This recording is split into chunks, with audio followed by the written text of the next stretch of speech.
Remember these 5 phrases: red right return, brown brown run aground, green green nice and clean, white white you just might, and blue blue run on through. These phrases will help keep you from having a horrible experience while on a boat. This week's contest prize is something that will definitely give you a great experience on the water, because this week's prize is an Easy Rider beanbag from Easy Rider here in Florida. When doing any boating anywhere that you are unfamiliar with the water, the first thing you need to do is to check on the tides and at what times they are changing.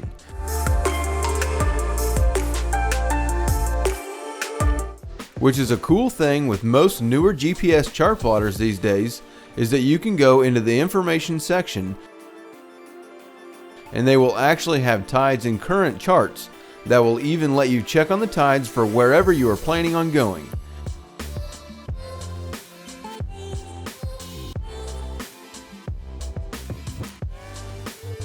This is important because tides can swing great distances depending on where you are located, and if the water depth drops say 4 feet, you might find yourself hitting ground when at another time you wouldn't. Yes, this is Technicians Tuesday, but because of the COVID-19 outbreak, we're going to change the content up a little bit this week, and we'll look at the technical aspect of how to read the water.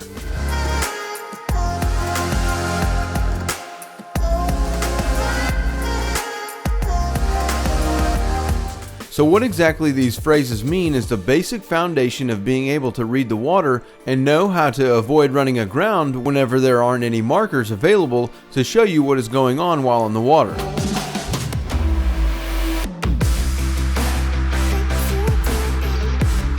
You'll notice that each phrase reference has a specific color.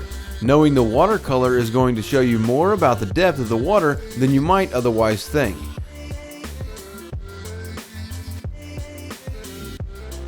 The first phrase of red right return, this isn't a reference to the watercolor, but what it is the most commonly known and general term for channel markers that mark where a channel is and where to avoid. This simply means that if you are returning from a larger body of water like the ocean, then when you enter into the channel, that red marker is going to be on your right, and you will generally find them to be a red triangle with an even number on them. That is a saying that every boater should know, but the bulk of today's video is about looking at where you are going and being able to tell if it is shallow or not before hitting the ground. Which this is the basic rule of thumb: you want to slowly creep up on wherever you are going.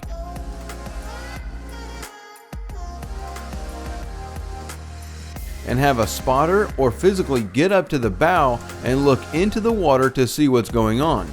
And we've got another video that we'll link to in the description about docking and how to handle a boat that will give you some great pointers to instantly improve your boat driving skills. To give you the confidence to be able to slowly creep up into wherever you are trying to take the boat. This is what you have to do whenever there aren't any markers. And if you remember brown brown run aground, then you'll know that whenever you see a dark color of water or a brownish color, that the water there is extremely shallow and you are basically looking at the ground. Now, depending on the time of year and your geographical location, the water color can change to a point. During the winter months or when it is cooler out, the water color is actually going to be a greenish color, which is why the next phrase is green green nice and clean.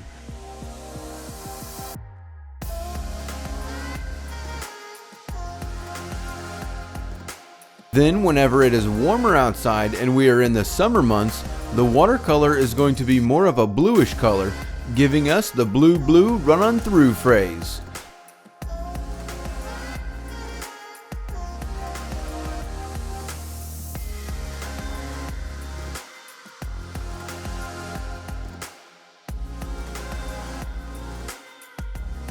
This is also dependent on the location of the sun. Whenever the sun is directly overhead, it is pointing straight down into the water, which is generally when you will get those beautiful teal blue pictures that you see posted all over the place. Our last phrase is white white you just might, and this phrase is to remember to watch out for sandbars. Whenever you see clear, clean, almost white patches in the water, these patches are of sand, and if the water gets low enough, you'll see white sand exposed.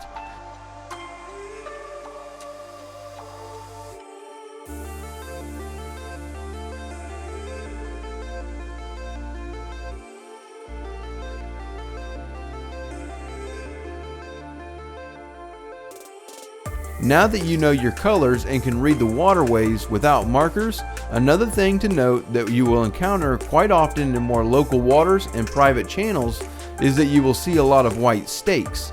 Generally, these white stakes follow the same red right return type of placement, meaning that if you only see one set of stakes and it isn't clear that you should drive in between the stakes clearly marked on each side of the channel, then if you are heading into the channel, these stakes will stay on the right side of the boat and the channel will be on the left of the stakes. This is just a general rule, it isn't a standard setup, so you always want to err on the side of caution and slowly move into the channel, checking the water ahead of you as you float in, watching the depth of the water. It's also best to go into new territory at high tide, watching the depth as you go in. Once you get into different rivers and island chains, you will find many channels that you can only get into if you keep the boat on plane, where the boat will have the least amount of draft.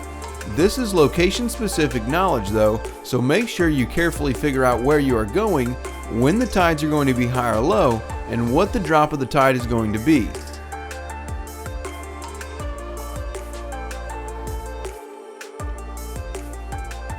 Next week we'll be going over some anchoring, mooring, and sandbar etiquette, so don't forget to hit that subscribe button because you won't want to miss that. If you want to have a chance to win the beanbag, let us know about a time that you've hit the bottom in the comments section below and include a hashtag EasyRider. Thanks for hanging out with us this week, and we look forward to seeing you next week.